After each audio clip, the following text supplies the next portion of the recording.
put them on there out so they don't fall off or out. That's my custom cruiser. This is why you never ever buy a canvas bike.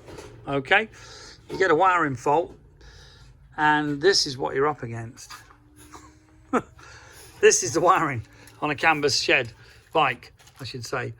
You know, all this codged up. Whether a Harley did this or not, I don't know, but that is hard to believe, being an electronics guy, that they'd do this. And you can see here the wiring. It's right putting all this nice metal plastic sheathing on it, but it really is a abortion. It really is. Here's the plug here. You can see the pins aren't really very good.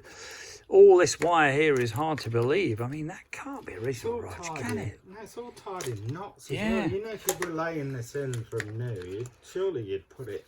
I mean, I can't see this being original, but apparently he did go to a shop before we took this thing on. We were told at the time it was just an injector. Well, it wasn't firing on the rear cylinder.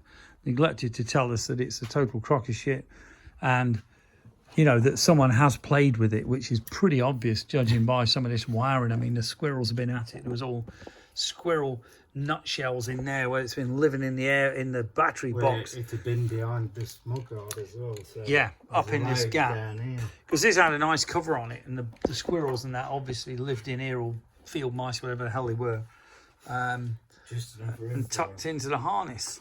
But, you know, this is a good example. You get an Evo, proper bike like that, piece of cake. You got a couple of wires to the points or ECU, or not ECU, the points or the ignition unit. You got a stoplight, tail light. Speedos run off a nice big cable, no electronic crap on it, no ABS. You really can't go wrong with a proper bike, if you excuse my French. This one here, beautiful Springer, 1994. Nothing to go wrong on it at all. This thing, hours and hours and hours of messing around with something that really is a crappily built bike. So, if you're interested in any proper bikes, Evos specifically, or even the older shovels, or the beautiful Springers, give us a call, 01773 835 666, customcruisers.com, or the goddamn French, if they ever do, customcruisers.eu, but I'm not holding my breath, having paid them 300 quid, and they've done absolutely sod all like they did at Normandy. Thank you.